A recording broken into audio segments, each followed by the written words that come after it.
السلام عليكم ورحمة الله تعالى وبركاته. الحمد لله رب العالمين والصلاة والسلام على سيد المرسلين وعلى آله وأصحابه أجمعين. قال الله تعالى في القرآن العظيم وفي الفرقان المجيد: أعوذ بالله من الشيطان الرجيم، بسم الله الرحمن الرحيم.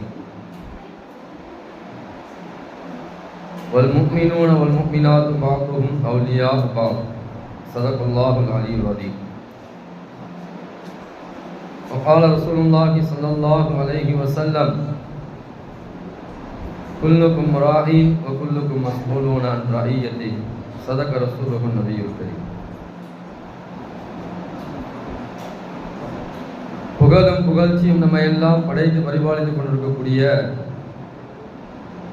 எல்லாம் அல்ல இறைவனுக்கே உரித்தாகட்டுமாக. அவனுடைய திருத்துவதர் நம் ஆர்வி தலைவர் அன்னலம் பெருமானா ஸல்லல்லாஹு அலைஹி வஸல்லம் அன்னவர்கள் மீதும், அவர்களின் வழி நடந்த உத்தம சத்திய சஹாபாக்கள், தாபிஈன்கள், தபா தாபிஈன்கள், ஷுஹதாக்கள், சாலிஹீன்கள், இங்கே ஒன்று கூடிய நம் அத்தனை பேர்கள் மீதும் அல்லாஹ்வினுடைய சாந்தியும் சமாதானமும் நிறைவாக உண்டாகட்டுமாக. ஆமீன். ஆரம்பமாக இந்த பெண்கள் பயானை ஏற்பாடு செய்திருக்கக்கூடிய நம்முடைய கருமாரிப்பாக்கம் பள்ளிவாசனுடைய இமாம் அவர்களுக்கும், பள்ளிவாசனுடைய நிர்வாக பெருமக்களுக்கும் என்னுடைய நன்றியை நான் தெரிவித்துக் கொள்கிறேன். காரணம் என்னவென்று சொன்னால், இந்த காலகட்டத்தில் பெண்களிடத்திலே மார்க்கத்தை கொண்டு செல்ல வேண்டிய கட்டாய ஒரு நிலையிலே நாம் இருக்கிறோம். பெண்களிடத்திலே முழுமையான தீன் மார்க்கம் வந்துவிட்டது என்று சொன்னால், கண்டிப்பாக அந்த குடும்பமும் அந்த குடும்பத்திலே அவர்களை சார்ந்து இருக்கக்கூடிய அத்தனை பேர்களுக்கும் அல்லாஹ் தஆலா ஹிதாயத் எனும் நேர்வழியை காட்டி விடுவார். அந்த வகையில் இந்த பயான் நமக்கெல்லாம் கண்டிப்பாக பயனுள்ளதாக இருக்கும் என்ற உயர்ந்த எண்ணத்திலே நாம் இந்த பயானை ஆரம்பம் செய்கிறோம். என்னுடைய இஸ்லாத்தின் காணிக்கையான சலாத்தினை தாய்மார்களாகிய சகோதரிகளாகிய தங்களுக்கு தெரிவித்துக் கொள்கிறேன். அஸ்ஸலாமு அலைக்கும் வரஹ்மத்துல்லாஹி தஆலா வபரகாத்துஹு. கண்ணியத்திற்குரிய தாய்மார்களே, சகோதரிகளே, அல்லாஹ் தஆலா ஆதம் அலைஹிஸ்ஸலாம் அவர்களையும் ஹவ்வா அலைஹிஸ்ஸலாம் அவர்களையும் படைத்து அவர்கள் இருவரின் மூலமாக அல்லாஹ் தஆலா இந்த உலகத்திலே இவ்வளவு பெரிய ஒரு சந்ததிகளை உருவாக்கி இருக்கிறார். இவ்வளவு இஸ்லாமிய மக்களை அல்லாஹ் தஆலா இந்த உலகத்திலே உருவாக்கி இருக்கிறார். இதற்கு மத்தியிலே பல நபிமார்கள் இந்த தீனையும் இந்த மார்க்கத்தையும் பாதுகாப்பதற்காக வேண்டி அவ்வப்போது அந்தந்த காலகட்டத்திலே அந்தந்த மக்களுக்கு அனுப்பப்பட்டார்கள். இறுதி நபியாக நம்முடைய நாயகம் முஹம்மது ஸல்லல்லாஹு அலைஹி வஸல்லம் அவர்கள் இந்த உம்மத்தே முஹம்மதியாவிற்கு நபியாக வந்தார்கள். அவர்கள்தான் இறுதியான நபி. நாளை மறுமையிலே அவர்களிடத்திலே தான் நாம் அத்தனை பேர்களும் நம்முடைய தேவைக்காக, நம்முடைய சிபாரிசுக்காக வேண்டி நாம் அங்கே நிற்போம். அந்த வகையில் இறுதி நபியாக வந்த நம்முடைய நாயகம் பெருமானா ஸல்லல்லாஹு அலைஹி வஸல்லம் அவர்கள் ஆண்களுக்கு என்ன உரிமைகள் இருக்கிறது, ஆண்களுக்கு இந்த சமுதாயத்தில் என்ன அந்தஸ்து இருக்கிறது, ஆண்கள் இந்த சமுதாயத்தில் எது மாதிரியான செயல்பாடுகளை அமைத்துக் கொள்ள வேண்டும் என்பதாக சொல்லி தந்தார்களோ, அதற்கு சற்றும் குறையில்லாமல் பெண்களுக்குரிய மகத்துவத்தை குறித்தும் பெண்களுக்குரிய எல்லா விதமான உரிமைகள் குறித்தும் பெருமானா ஸல்லல்லாஹு அலைஹி வஸல்லம் அவர்கள் மிக அழகான முறையிலே தன்னுடைய 63 வருட காலகட்டங்களிலே இந்த சமுதாயத்திற்கு எடுத்து சொல்லியிருக்கிறார்கள். அந்த வகையிலே பெண்கள் மிகச் சிறப்பானவர்கள். நாயகம் பெருமானா ஸல்லல்லாஹு அலைஹி வஸல்லம் சொன்னார்கள், நான் பெண்களை நேசிக்கிறேன். ஏனென்று சொன்னால் இந்த பெண்கள் தான் பல நபிமார்களுடைய தாய்மார்களாக இருந்திருக்கிறார்கள். பல நபிமார்கள் இந்த உலகத்திலே ஆண்களிலே வந்திருந்தாலும் அந்த ஆண்களை இந்த உலகத்திற்கு தந்த, அந்த நபிமார்களை இந்த உலகத்திற்கு தந்த மகத்துவம் மிக்க ஒரு படைப்பு இருக்கிறது என்று சொன்னால் அது பெண் சமுதாயம்தான். இன்றைக்கும் நானும் பல நபர்களும் ஆலிம்களாக இங்கே வீற்றிருக்கிறோம், பலருக்கும் உபதேசம் செய்து கொண்டிருக்கிறோம் என்று சொன்னால் அதற்கு நம்முடைய தாய்மார்கள் தான் முழுமையான காரணம் என்பதை யாரும் மறுக்க முடியாது.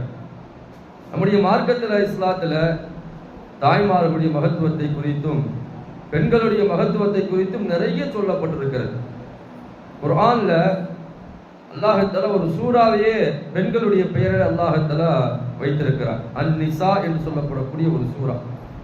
நிசா என்று சொன்னால் பெண்கள் என்று அர்த்தம். அர்-ரிஜால் என்று சொன்னால் ஆண்கள் என்று அர்த்தம். 114 சூறாக்களிலே ஆண்கள் என்ற பெயரில் எந்த விதமான சூறாக்களும் கிடையாது. ஆண்களுடைய பெயர்ல நிறைய சூறாக்கள் இருக்கலாம், ஆனால் ஆண்கள் என்பதை குறிக்கக்கூடிய எந்த சூறாவும் கிடையாது. ஆனால் பெண்களை குறிக்கக்கூடிய ஒரு சூறாவையே அல்லாஹ் தஆலா, மிகப்பெரிய ஒரு சூறாவையே குர்ஆனிலே அல்லாஹ் தஆலா வைத்திருக்கிறார். இது பெண்களை அல்லாஹ் தஆலா கண்ணியப்படுத்துவதற்காக வேண்டி ஏற்படுத்தியிருக்கக்கூடிய ஒரு அற்புதமான ஏற்பாடு. அது மட்டுமல்லாமல் நாயகம் பெருமானார் ஸல்லல்லாஹு அலைஹி வஸல்லம் அவர்கள் தன்னுடைய வாழ்நாளிலே பெண்களுடைய சிறப்பை குறித்து மிக அழகான முறையில் சொல்லி காட்டியிருக்கிறார்கள். தாய்மார்கள் எவ்வளவு சிறப்பானவர்கள், அவர்கள் எப்படிப்பட்ட ஈடேற்றப்பட்டவர்கள் என்பதை குறித்து அருமை நாயகம் ஸல்லல்லாஹு அலைஹி அவர்கள் மிக அழகான முறையில் தன்னுடைய வாழ்நாளிலே சொல்லியிருக்கிறார்கள். நாம் எல்லாம் அதிகமாக கேள்விப்பட்ட, நாம் எல்லாம் அதிகமாக தெரிந்த ஹதீஸ் தான் அல் ஜன்னத்து தஹ்த அக்தாமில் உம்மஹாத், சொர்க்கம் தாய்மார்களுடைய பாதங்களுக்கு கீழே இருக்கிறது என்பதாக அருமை நாயகம் ஸல்லல்லாஹு அலைஹி வஸல்லம் சொன்னார்கள்.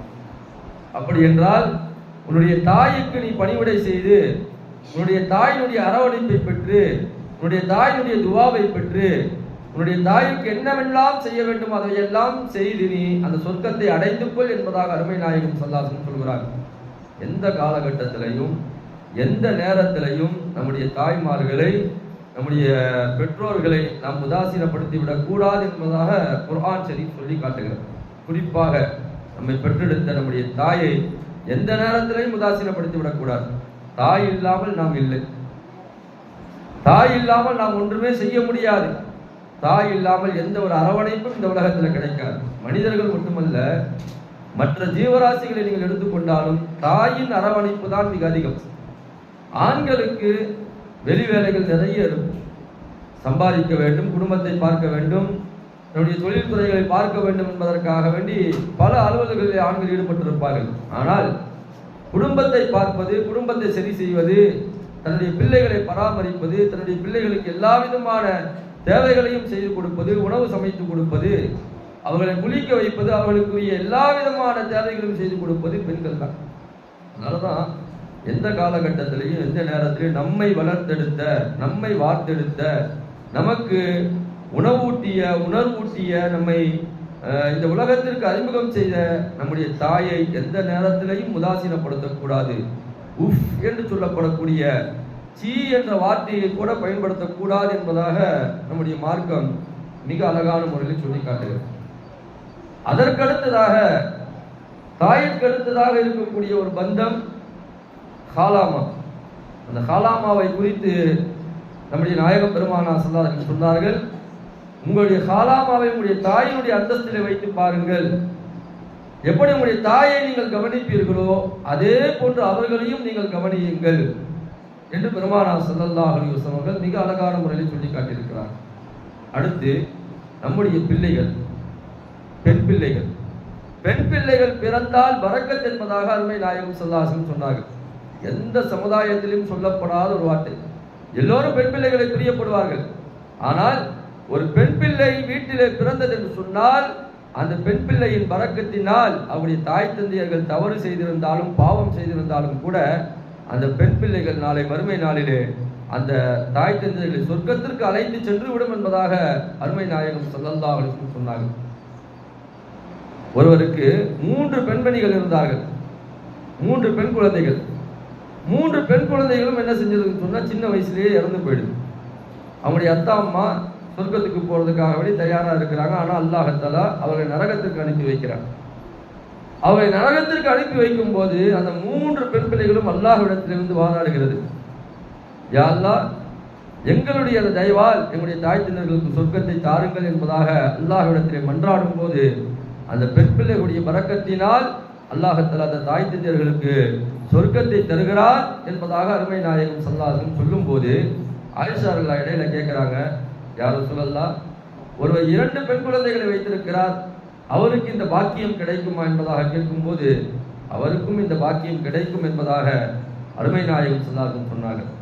ஒரு பெண் குழந்தையை வைத்திருக்கிறார், அவருக்கு என்ன நன்மை கிடைக்கும் என்பதாக கேட்கும்போது அவருக்கும் இந்த பாக்கியம் கிடைக்கும் என்பதாக அருமை நாயகம் ஸல்லல்லாஹு அலைஹி வஸல்லம் சொன்னார்கள். ஆனால் நிபந்தனை என்னவென்று சொன்னால், அந்த 3 பெண் குழந்தைகளையோ அல்லது ஒரு பெண் குழந்தையோ அல்லது 2 பெண் குழந்தையை வைத்திருக்கக்கூடிய அந்த தாய் தந்தையர்கள் அந்த பெண் குழந்தைகளுக்கு சரியான மார்க்க கல்வியை கொடுத்து, தீனை கொடுத்து, குர்ஆனை கொடுத்து, தொழுகையை கொடுத்து, மார்க்கத்தை கொடுத்து அவர்களை நல்ல முறையில் வளர்த்தெடுத்து அவர்களை நல்ல இடத்துல திருமணம் செய்து வைக்கும் போது அல்லாஹ் தஆலா இந்த பாக்கியத்தை அவர்களை பெற்றெடுத்த அந்த பெற்றோர்களுக்கு தருகிறான் என்பதாக அருமை நாயகம் ஸல்லல்லாஹு அலைஹி வஸல்லம் சொல்லியிருக்கிறார்கள். இதே போன்றுதான் சகோதரிகளுக்கும் அல்லாஹ் தஆலா தருகிறான்.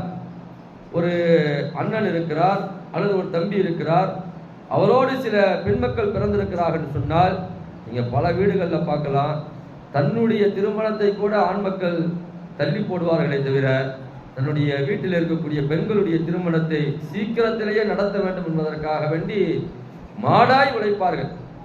35-40 வயசு கடந்த ஆண்களை எல்லாம் நாங்கள் பார்த்திருக்கிறோம்.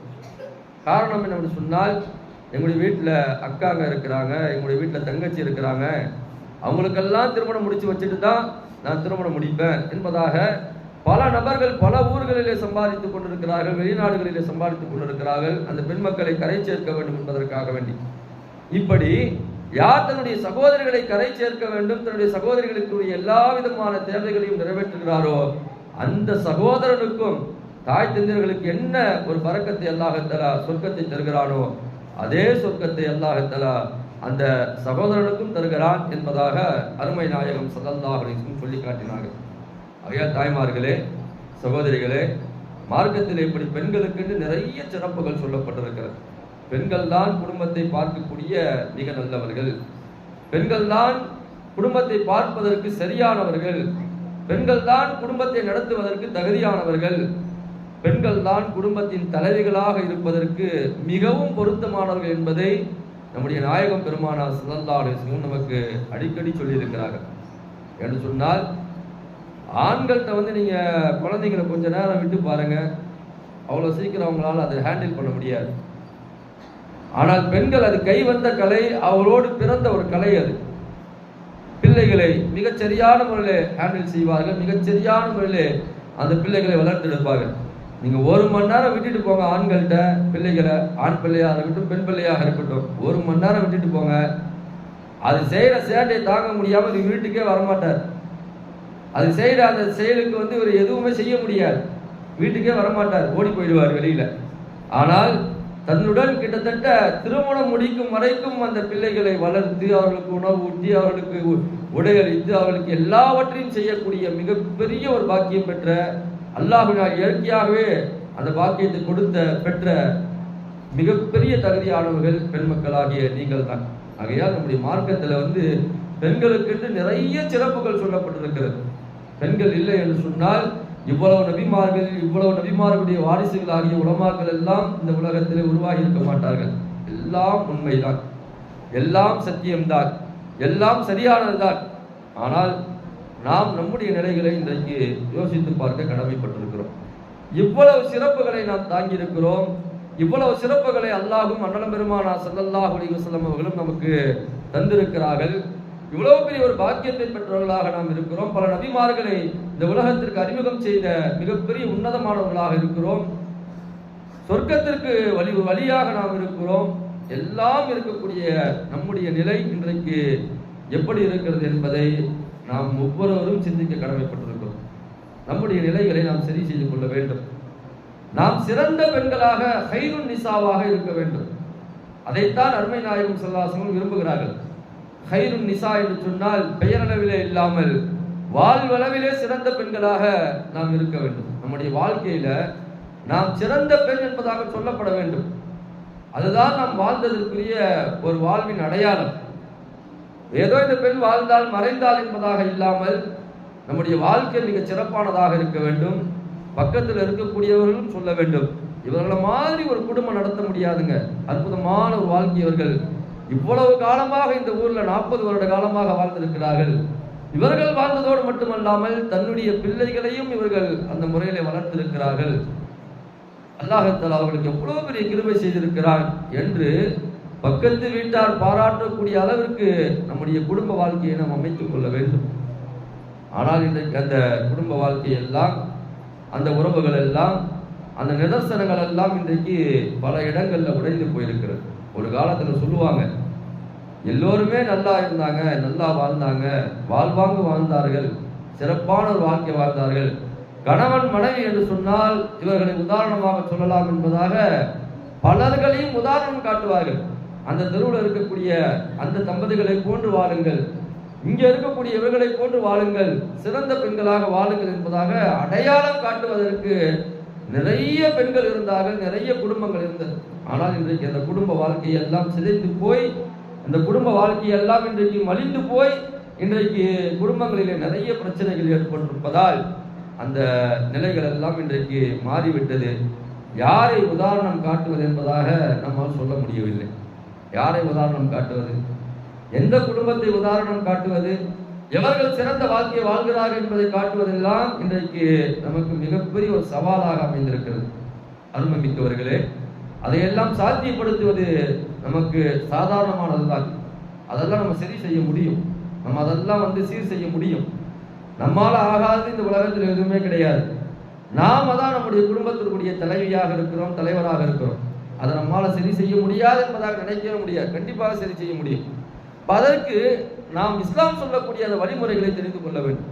இஸ்லாம் எப்படிப்பட்ட வழிமுறைகளை நமக்கு தந்திருக்கிறது, குடும்ப வாழ்க்கையாக இருக்கட்டும், பொது வாழ்க்கையாக இருக்கட்டும், கணவன் மனைவிக்குரிய வாழ்க்கையாக இருக்கட்டும், எப்படிப்பட்ட ஒரு வாழ்க்கையை நமக்கு சிறந்த ஒரு வாழ்க்கையை பெண்களுக்கு இஸ்லாமிய மார்க்கம் சொல்லி தந்திருக்கு என்பதை நாம் ஒவ்வொருவரும் புரிந்து நம்முடைய குடும்பத்தில் அதை செயல்படுத்தினோம் என்று சொன்னால் கண்டிப்பாக நம்முடைய வாழ்க்கை மிக சிறந்ததாக இருக்கும். உதாரண புருஷர்களாக நாம் மாறுவோம். அருமைமிக்கவர்களே, நமக்கெல்லாம் மிகப்பெரிய ஒரு உதாரணம் நம்முடைய நாயகம் பெருமானார் ஸல்லல்லாஹு அலைஹி வஸல்லம் முதல் மனைவி அன்னை ஹதீஜா அம்மையார் அவர்கள். அவர்களை தவிர்த்து நாம் எதையுமே சொல்ல முடியாது. அவர்கள்தான் முதலிலே நாயகம் பெருமானார் ஸல்லல்லாஹு அலைஹி வஸல்லம் கரத்தை பிடித்து இஸ்லாத்தை ஏற்றவர்கள். முதல்ல ஆண்கள் இஸ்லாத்தை ஏற்கவில்லை. முதலாக இஸ்லாத்தை ஏற்றது ஒரு பெண்மணி தான். அந்த பெண்மணி தான் அன்னை ஹதீஜா அம்மையார் அவர்கள். அவ்வளவு சிறப்பு அவர்களுக்கு இருக்கிறது. நாயகம் பெருமானார் ஸல்லல்லாஹு அலைஹி வஸல்லம் அவர்களுக்காக வேண்டி எல்லாவற்றையும் துறந்தார்கள். நாம் பார்க்கிறோம். ஹதீஜா அம்மையார் அவர்களை குறித்து பேசும் போதே சொல்லுவார்கள், செல்வ சீமாட்டி என்று சொல்வார்கள். அவ்வளவு செல்வத்தை அல்லாஹ் தஆலா அவர்களுக்கு கொடுத்திருந்தார். வியாபாரம் செய்தார்கள், துணி வியாபாரம் செய்தார்கள், அதில் அவ்வளவு பரக்கத் அல்லாஹ் கொடுத்திருந்தான். இப்ப பெண்கள் வியாபாரம் செய்யறதுக்கு அந்த ஹதீஜா அம்மையார் அவர்கள் வழிகாட்டியாக இருக்கிறார்கள்.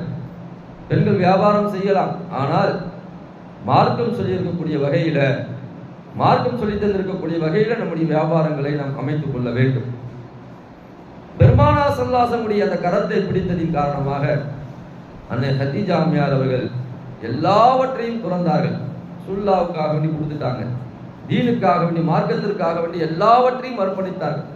காரணம் என்று சொன்னால், இந்த தீனை உயர்த்த வேண்டும், ரசூலுல்லாஹ்வுடைய பாசத்தை பெற வேண்டும், அல்லாஹ்வுடைய அன்பை பெற வேண்டும். இந்த ஒரே நோக்கம் தான் அன்னை ஹதீஜா அம்மையார் அவர்கள்.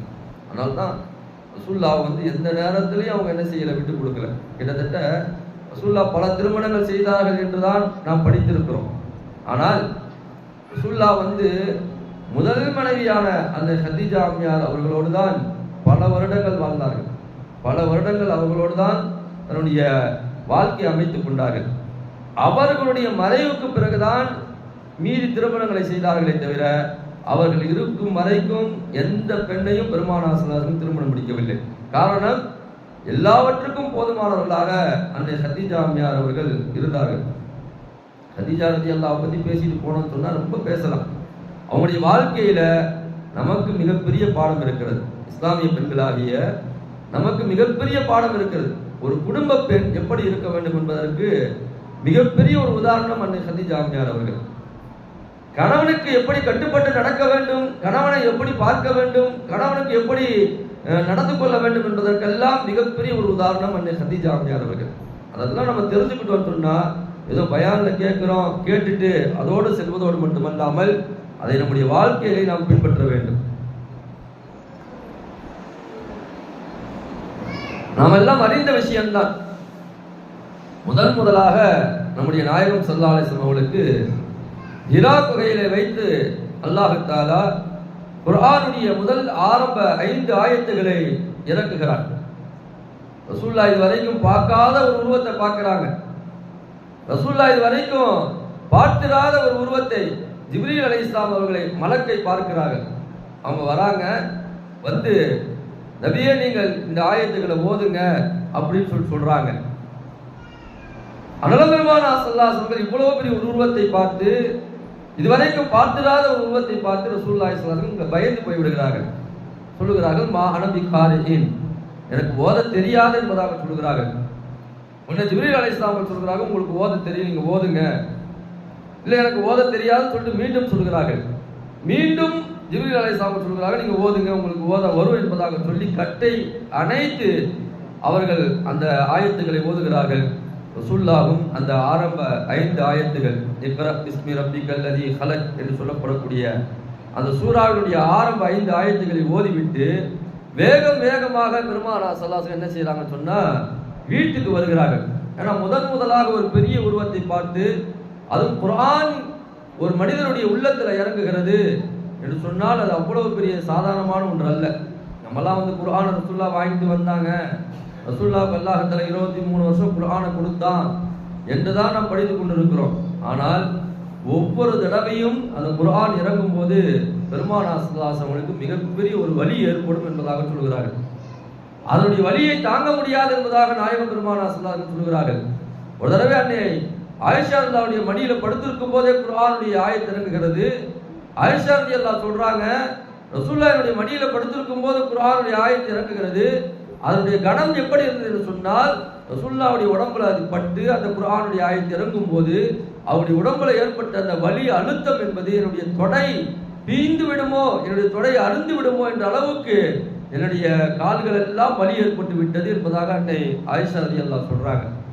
அப்படி என்றால் இந்த குர்ஆனுடைய வசனம் இறங்கும் போது எவ்வளவு ஒரு வலியை பெருமானார் ஸல்லல்லாஹு அலைஹி வஸல்லம் தாங்கி இருப்பார்கள். அதனாலதான் முதலாக அந்த குர்ஆனுடைய வசனம் இறங்கும் போது வேகமா வீட்டுக்கு வராங்க. வந்து தன்னுடைய மனைவி அன்னை ஹதீஜா அம்மையார் அவர்கள்ட்ட ரசூலுல்லாஹி ஸல்லல்லாஹு அலைஹி வஸல்லம் சொல்கிறார்கள், ஜம்மிலூனி, எனக்கு கடுமையாக வேர்க்கிறது, ஜுரம் வருவதை போன்று இருக்கிறது, எனக்கு போர்வையை கொண்டு போர்த்துங்கள், குளிர் தாங்க முடியவில்லை, ஜுரம் தாங்க முடியவில்லை என்பதாக ரசூலுல்லாஹ் சொல்லும் போது ரசூலுல்லாஹி ஸல்லல்லாஹு அலைஹி வஸல்லம் அவர்களை அந்த நேரத்தில் அரவணைத்த அற்புதமான ஒரு மனைவி தான் அன்னை ஹதீஜா அம்மையார் அவர்கள். ரசூலுல்லாஹ்வை அரவணைத்து ரசூலுல்லாஹ் பக்கத்தில் உட்கார வச்சு, கல்லாலா யஹ்ஸீக அல்லாஹு அபதா, நபியே ரசூலே, நீங்க எந்த நேரத்திலும் இழிவுபடுத்தப்பட மாட்டீர்கள். உங்கள் அல்லாஹ் எந்த நேரத்திலும் என்ன செஞ்சிட மாட்டான், இழிவுபடுத்த மாட்டான். அல்லாஹ் உங்களை கண்ணியமா தான் வச்சிருப்பான். நீங்கள் சாதாரணமான ஒரு நபரா, நீங்கள் எப்பேற்பட்ட உதவிகளை செய்து கொண்டிருக்கிறீர்கள், ஏழைகளுக்கு உதவி செய்கிறீர்கள், வந்த விருந்தாளிகளை நீங்கள் விழுந்து கவனிக்கிறீர்கள், நீங்கள் இல்லாதவர்களுக்கு கொடுத்து உதவுகிறீர்கள். உங்கள்கிட்ட எவ்வளவு அற்புதமான பண்புகள் எல்லாம் இருக்கிறது, எவ்வளவு நற்குணங்கள் இருக்கிறது உங்கள்கிட்ட. உங்கள் அல்லாஹ் தஆலா எந்த நேரத்தில் இழிவுபடுத்த மாட்டான். இப்ப உங்களுக்கு இறங்கி இருக்கக்கூடிய இந்த குர்ஆனுடைய வசனங்கள் உங்களை இன்னும் உயர்த்துவதற்காக வேண்டி, உங்களுக்கு நபித்துவம் கொடுப்பதற்காக வேண்டிதான் அல்லாஹ் தஆலா இப்பேற்பட்ட ஒரு ஏற்பாட்டை செய்திருக்கிறார் என்பதாக அருமை நாயகம் ஸல்லல்லாஹு அலைஹி வஸல்லம் அந்த மனைவி ஆறுதல் கொடுத்தார்கள், ரசூலுல்லாஹ் ஆறுதல் அடைந்தார்கள். அது மாதிரியான ஒரு ஆறுதலை பெண்கள் தன்னுடைய கணவனுக்கு கொடுக்க வேண்டும். இப்போது இருக்கக்கூடிய அந்த மனைவிகள் எல்லாம் எப்படி இருக்கிறார்கள் சொன்னால், வீட்டுக்குள்ள இவர் வந்தோடனே அதை வாங்கிட்டு வரலையா, இதை வாங்கிட்டு வரலையா, அப்படி செய்யலையா, இப்படி செய்யலையான்னு கேட்கும் போது அவர் வந்த வழியை பார்த்து திரும்பி ஓடிடலான்னு சொல்லிட்டு திரும்பி வீட்டுக்கே வரது கிடையாது. திரும்பி வீட்டுக்கே வர்றது கிடையாது. வீட்டுக்கு போனால் எப்போ பார்த்தாலும் நயன் ஏதாவது ஒன்று கேட்டுக்கிட்டே இருக்கிறாங்களே, பேசிக்கிட்டே இருக்கிறாங்களே என்பதாக என்ன செய்யறது கிடையாதுன்னா அவர் வீட்டுக்கே வர்றது கிடையாது. அப்படி பொறுப்பில்லாத கணவராக இருந்தார் என்று சொன்னால் அதை திருத்த வேண்டிய பொறுப்பு ஒவ்வொரு பெண்களுக்கும் இருக்கிறது. ஆனால் பொறுப்புள்ள கணவர்களை கூட இன்றைக்கு உதாசீனப்படுத்தக்கூடிய எத்தனையோ பெண்கள் இருந்து கொண்டுதான் இருக்கிறார்கள். நான் இது அதிகமாக சொல்லவில்லை, பல குடும்பங்கள்ல இது மாதிரியாக நடக்கிறது. அது நம்முடைய குடும்பங்கள்ல நடந்தால் நம்முடைய மனது இந்த வார்த்தைகளை நமக்கு சுட்டி காட்டியது என்று சொன்னால், நமக்கு இந்த மாதிரியான செயல்பாடுகள் நம்மள்கிட்ட இருந்தது என்று சொன்னால் நம்ம அதை சரி செய்து கொள்ள வேண்டும் என்று சொன்னால், கணவன் மனைவி என்று சொல்லப்படக்கூடிய இந்த பந்தம் தான் சொர்க்கத்தில் நிச்சயிக்கப்பட்டது. சொர்க்கத்தில் அல்லாஹ் ஆதம் அலைஹிஸ்ஸலாம் அவர்களையும் ஹவ்வா அலைஹிஸ்ஸலாம் அவர்களையும் நிச்சயித்தான். அங்கே அல்லாஹ் அவர்களுக்கு திருமணம் செய்து வைத்தான். அங்கிருந்து பூமிக்கு வந்தார்கள், பல குழந்தைகளை பெற்றார்கள், பல சந்ததிகளை உருவாக்கினார்கள். மீண்டும் கணவன் மனைவியாக நாளை மறுமை நாளில் அங்கே என்ன செய்வாங்க, அவங்க சந்திப்பாங்க. அந்த மாதிரி நாமும் கணவன் மனைவியாக அங்கே மறுமை நாளிலே உலா வர வேண்டும் என்று சொன்னால், அவர்களோடு இருக்க வேண்டும் என்று சொன்னால் கண்டிப்பாக நம்முடைய வாழ்க்கையை நாம் சரி செய்து கொள்ள வேண்டும். குடும்பத்தில் கஷ்டம் இல்லாத குடும்பம் எதுவும் கிடையாதுங்க. நஷ்டம் இல்லாத, துன்பம் இல்லாத, துயரம் இல்லாத எந்த குடும்பமும் கிடையாது. இன்னைக்கு 1000 ரூபாய் சம்பாதிச்சாருன்னு சொன்னா டெய்லி 1000 ரூபாய் எடுத்துட்டு வந்து தருவார் நம்ம எதிர்பார்க்க முடியாது.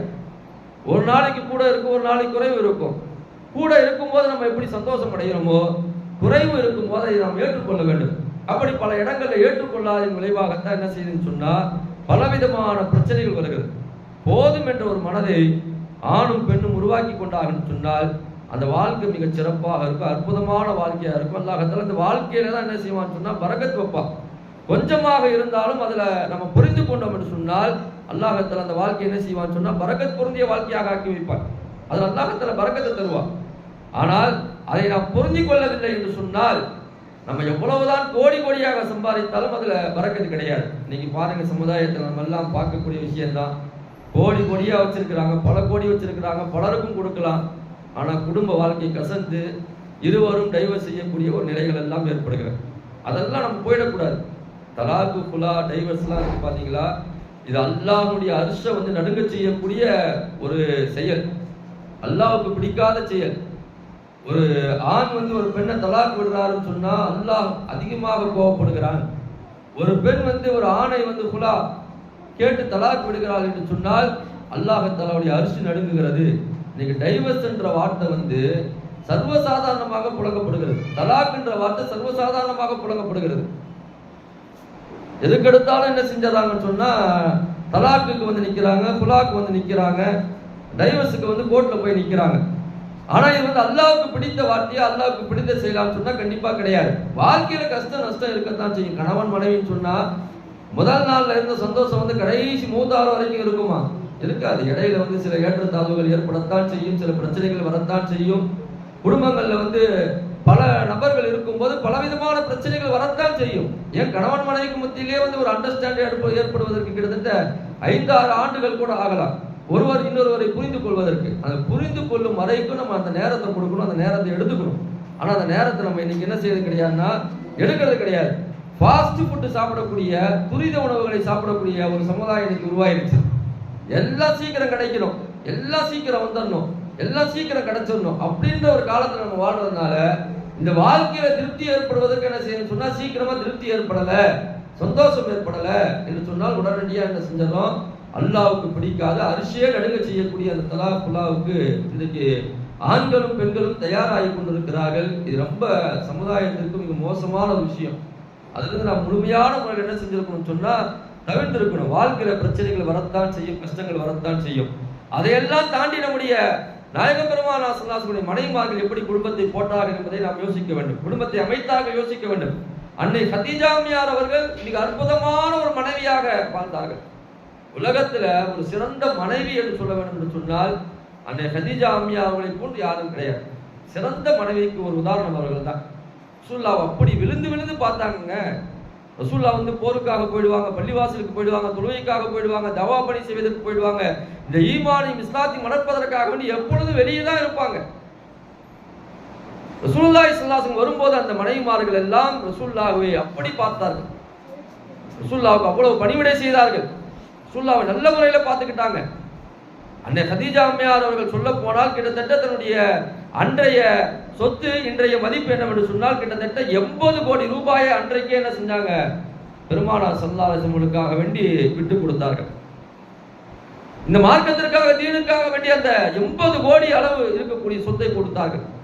அதனால்தான் ரசூலுல்லாஹி ஸல்லல்லாஹு அலைஹி வஸல்லம் ஜிப்ரீல் அலைஹிஸ்ஸலாம் அவர்கள் வந்தாங்க. வந்துட்டு யா ரசூலல்லாஹ் கதீஜா அம்மா இருக்கிறாங்களா, அவங்களுக்கு என்னுடைய சலாத்தையும் அல்லாஹ் சொல்லி இருக்கக்கூடிய சலாத்தையும் நீங்க எத்தி வச்சிருங்க அப்படின்னு சொல்லி ஜிப்ரீல் அலைஹிஸ்ஸலாம் சொல்லிட்டு போறாங்க. அல்லாஹ்வே அன்னை கதீஜா அம்மையார் அவர்களுக்கு சலாம் சொல்லி அனுப்பி இருக்கிறான்னு சொன்னால் எப்பேற்பட்ட வாழ்க்கையை வாழ்ந்திருப்பாங்க.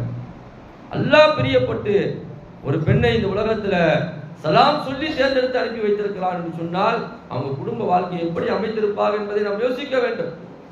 அதனால்தான் ரசூலுல்லாஹ் அன்னை கதீஜா அம்மையாருடைய மறைவுக்கு பிறகு ரொம்ப கவலைப்பட்டாங்களாம். பல நேரங்களில் இப்படி சொல்லுவாங்களாம், கதீஜாவை போன்று வராது என்பதாக சொல்வார்களாம். ஆயிஷா எல்லாம் கோபப்படுவாங்களாம். என்ன யார சொல்லலாம், நாங்கெல்லாம் வயசுல குறைவானவங்க இருக்கிறோம், ஒரு வயசான மூதாட்டியை பத்தி அதுவும் மூத்தாயிட்ட பிறகு நீங்க பேசிட்டு இருக்கீங்களா என்பதாக கேட்கும்போது, நீங்கள் எவ்வளவு செய்தாலும் அவர்கள் செய்த ஆரம்ப கட்ட அந்த வேலைகளுக்கு உங்களுடைய எந்த வேலைகளும் ஈடாகாது என்பதாக அனலம் பெருமானார் ஸல்லல்லாஹு அலைஹி வஸல்லம் அவர்கள் கதீஜா அம்மையார் அவர்களை குறித்து பேசுவார்கள். எந்த அளவுக்கு என்று சொன்னால், கதீஜா அம்மையாருக்கு ஒரு ஃப்ரெண்டு இருந்தாங்க அவங்க வாழும்போது. அந்த ஃப்ரெண்டு வரும்போது ரசூலுல்லாஹ் என்ன செய்வாங்கன்னு சொன்னா, அவங்களுக்கு எல்லா விதமான ஏற்பாட்டையும் செய்து தருவார்களாம். தன்னுடைய தோல்ல போட்டிருக்கக்கூடிய துண்டை எடுத்து போட்டு நீங்க உட்காருங்க என்பதாக அவங்களை உட்கார வைப்பார்கள். அவர்களுக்கு வீட்டில் செய்யக்கூடிய அந்த உணவுகளை எல்லாம் உங்களுடைய வீட்டுக்கு கொடுத்து விடுவாங்களாம். ஏன்னா அவங்க 2 பேரும் ஃப்ரெண்டா இருந்தாங்க. கதீஜாவுடைய ஒரு நண்பராக அவர் இருந்ததன் காரணமாக அவரை கண்ணியப்படுத்த வேண்டும் என்பதற்காக வேண்டி ரசூலுல்லாஹ் அப்படி எல்லாம் செய்திருக்கிறார்கள் சொன்னால், கதீஜா அம்மையார் அவர்கள் எப்பேற்பட்ட ஒரு வாழ்வுக்கு சொந்தக்காரர் என்பதை நாம் எல்லாம் பெண்களாகிய நாம் எல்லாம் புரிந்து கொள்ள வேண்டும். அதனால குடும்பத்துல கணவன் மனைவிக்கு மத்தியில பிரச்சனைகள் வரத்தான் செய்யும். அந்த பிரச்சனைகள் எல்லாம் கடந்து போகணும். நான் ஒரு 6 மாதத்துக்கு முன்னாடி 1 வருஷத்துக்கு முன்னாடி ஒரு வீடியோ கிளிப் பார்த்தேன். அது என்ன டெபிட் சொன்னா, கணவனை வேண்டாம் என்று விட்ட பெண்கள் அந்த டிபேட்ல பேசுறாங்க. கணவனை சின்ன சின்ன செயலுக்காக வேண்டி டைவர்ஸ் பண்ணியிருப்பாங்க பாத்தீங்களா, அது மாதிரியான பெண்களை எல்லாம் அழைச்சி வச்சு ஒரு டிபேட் நடக்குது, ஒரு விவாதம் நடக்குது. அப்போ ஒரு பெண்மணியை அந்த நிருபர் கேட்கிறார், அங்க அந்த பேட்டி எடுக்கக்கூடியவர் கேட்கிறார், இந்த மாதிரி நீங்க கணவனை இப்ப மீண்டும் சேர்ந்து வாழ்வதற்கு நினைக்கிறீங்களா என்பதாக கேட்கும்போது அந்த அம்மா சொல்றாங்க, நான் செஞ்ச தவறு பெரிய தவறு இதுதான். அவர் அற்புதமான மனிதர், அவர் நான் எனக்கு இழந்து நிற்கிறேன். அவரை மாதிரி ஒரு மனிதர் கிடையாது. அன்னைக்கு ஏதோ சில சச்சரவுகள், சில சண்டைகள், சில பிரச்சனைகளுக்கு மத்தியில வந்தபோது என்னுடைய உறவுகள், என்னுடைய குடும்பத்தார்கள் என்ன சொன்னாங்கன்னு சொன்னா, நீ வா, வெளியே வா, நம்ம பார்த்துக்கலாம், நாங்க உன்னை பார்த்துக்கிறோம், எல்லா விதமான உதவிகளையும் நம்ம உங்களுக்கு செய்யறோம் என்பதாக அவர்கள் எல்லாம் அன்றைக்கு எனக்கு வலுப்படுத்தினார்கள், எனக்கு ஆர்வம் ஊட்டினார்கள், என்னை அப்படியெல்லாம் பார்த்துக்குவேன்னு சொன்னாங்க. அந்த நம்பிக்கையில வெளியில வந்தேன். ஆனால் இன்றைக்கு நான் அவரை விட்டு விட்டோனோ என்பதாக நினைக்கிறேன். யாரெல்லாம் எனக்கு தைரியம் கொடுத்தார்களோ அந்த அத்தனை பேர்களும் என்னை விட்டு சென்று விட்டார்கள். எல்லாரும் திருமணமாகி அவங்க குடும்பம் பார்க்க ஆரம்பிச்சிட்டாங்க. நான் இன்றைக்கு தன்னந்தனியாக இருக்கிறேன், என்னுடைய கணவனை பிரிந்து இருக்கிறேன், அவர் நல்லவர், என்னுடைய பிள்ளைக்கு திருமணமானால் அந்த நேரத்தில் அவரை அந்த சபையிலே நான் அமர வைப்பேன் என்பதாக அப்படியெல்லாம் நிறைய சம்பவங்கள் இன்னைக்கு உலகத்தில் நடக்குதுங்க. அதனாலதான் தலாக்கினுடைய முறை, புலாருடைய முறைகள் நம்முடைய மார்க்க எடுத்து எடுப்புலே சொல்லலை.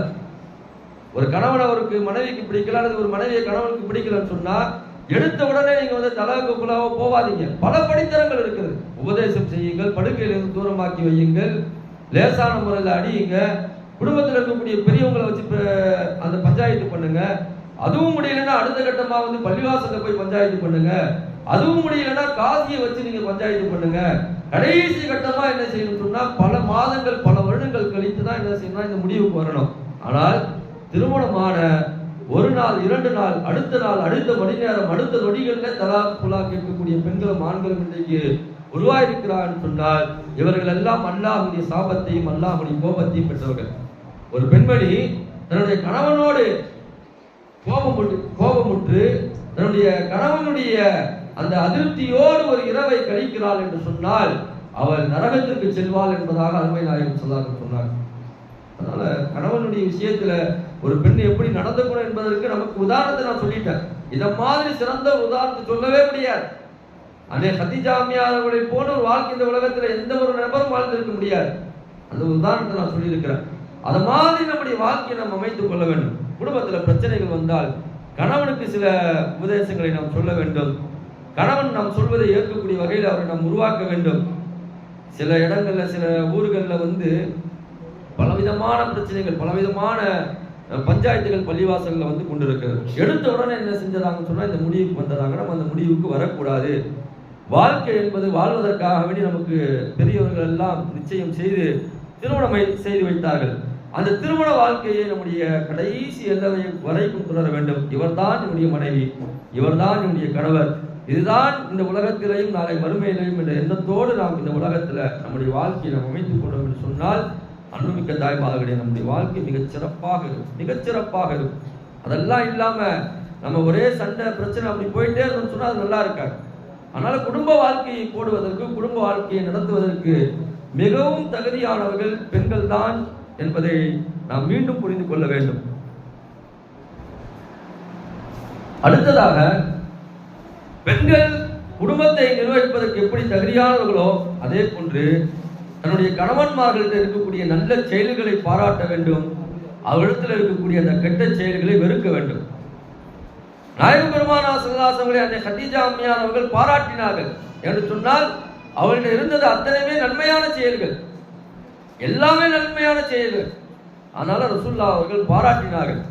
ரசூலுல்லாஹ்வை கண்டிக்க வேண்டிய எந்த ஒரு சூழ்நிலை அவர்களுக்கு ஏற்படவில்லை. ஆனால் இன்றைக்கு இருக்கக்கூடிய கணவன்மார்கள் நன்மைகளை செய்தால் குடும்பத்தை பார்க்கிறாங்க, நல்லா பார்க்கிறாங்க, குடும்பத்திற்குரிய தேவைகளை நிறைவேற்றி தருகிறார்கள், தொழுகையாளியா இருக்கிறாரு, தான தர்மங்கள் செய்யக்கூடியவரா இருக்கிறாருன்னு சொன்னா அவரை நம்ம என்ன செய்யணும், அப்ரிஷியேட் பண்ணணும், பாராட்டணும். பள்ளிவாசலுக்கு உதவி செய்யறாரு, பொதுமக்களுக்காக உதவி செய்யறாரு, சமூக சேவையை செய்யறாருன்னு சொன்னா அதற்குரிய வழியை நாம் விட வேண்டும். அந்த வழியை தான் கதீஜா அம்மையார்கள் விட்டார்கள். தீனை பாதுகாப்பதற்காக வேண்டி, இஸ்லாத்தை பாதுகாப்பதற்காக வேண்டி அண்ணல் பெருமானார் ஸல்லல்லாஹு அலைஹி வஸல்லம் எல்லா விதமான உரிமைகளை கொடுத்தார்கள். அது மாதிரியான நல்ல கணவர்களை பாராட்ட வேண்டும், அவளுக்கு உறுதுணையாக இருக்க வேண்டும். அவளுக்கு என்ன வேண்டுமோ அத்தனையும் ஒரு பெண்மணி செய்து கொடுக்க வேண்டும். அது கட்டாய கடமை. அப்படி இல்லாமல் ஒரு கணவர் நல்ல கணவராக இல்லை, குடிக்கக்கூடியவராக இருக்கிறார், அல்லது தவறான தொடர்புகளை உடையவராக இருக்கிறார் என்று சொன்னால் அவரையும் சரி செய்ய வேண்டிய பொறுப்பு பெண்களுக்கு, தாய்மார்களுக்கு இருக்கிறது. அவர்களை சரி செய்யணும், மார்க்கத்தை சொல்லணும், தீனை சொல்லணும், அவளை சரி செய்யணும். எந்த வழியில அவர்களை சரி செய்ய முடியுமோ அந்த வழிகளை எல்லாம் தேடி அவர்களை சரி செய்ய வேண்டும் என்று அவர்களை ஒதுக்கிவிடக்கூடாது. ஒதுக்க அவர்களை வெறுப்பு வார்த்தைகள் அவர்கள் மீது உண்மையில என்ன செய்வார்கள் என்று சொன்னால் இன்னும் வேறு இடத்தை தேடி செல்வார்கள், இன்னும் குடியை அதிகப்படுத்திக் கொள்வார்களே தவிர தன்னை சீர்படுத்த மாட்டார்கள். அதனால அவங்களுக்குரிய உபதேசங்களை செய்ய வேண்டும் என்று சொன்னால் நம்முடைய வாழ்க்கையை நம்ம சரி செய்து கொண்டிருக்க வேண்டும். நம்ம முதல்ல சரியா இருக்கணும். நம்ம 5 வேளை தொழக்கூடியவங்களா இருக்கணும், நம்ம நோன்பு வைக்கக்கூடியவங்களா இருக்கணும், நம்ம வீட்டில் நம்முடைய பிள்ளைகளை சரியான முறையில் பார்க்கக்கூடியவங்களா இருக்கணும், குர்ஆனை ஓதக்கூடியவங்களா இருக்கணும், அல்லாஹ்வுக்கு ரசூலுக்கு அஞ்சி நடக்கக்கூடிய வாழ்க்கையை நம்ம வீட்டில் வாழும்போது கண்டிப்பாக அந்த கணவன்மார்கள் திருந்தி விடுவார்கள். எவ்வளவுதான் தவறுகள் செய்தாலும் கூட நம்முடைய அந்த செயல்பாடுகளை பார்த்து கண்டிப்பாக அந்த கணவன்களிடத்தில் இருக்கக்கூடிய அந்த தவறுகளை எல்லாம் அவர்கள் திருத்திக் கொள்வார்கள். அப்போ ஒரு குடும்பம் ஒரு நல்ல ஒரு குடும்பமாக, பல்கலைக்கழகமாக உருவாவதற்கு அடிப்படை காரணம் பெற்றோர்கள், அதில் குறிப்பா தாய்மார்களுக்கு மிகப்பெரிய ஒரு பங்கு இருக்கிறது. கணவனை நல்வழிப்படுத்தி வரக்கூடிய ஒரு பொறுப்பு பெண்ணிடத்திலே தான் இருக்கிறது. நான் நிறைய ஆண்கள்கிட்ட பார்த்திருக்கிறோம். அதனால நான் சொல்கிறேன், நிறைய ஆண்கள் திருமணத்திற்கு முன்பாக எப்படிப்பட்ட வாழ்க்கையோ வாழ்ந்திருப்பார்கள்.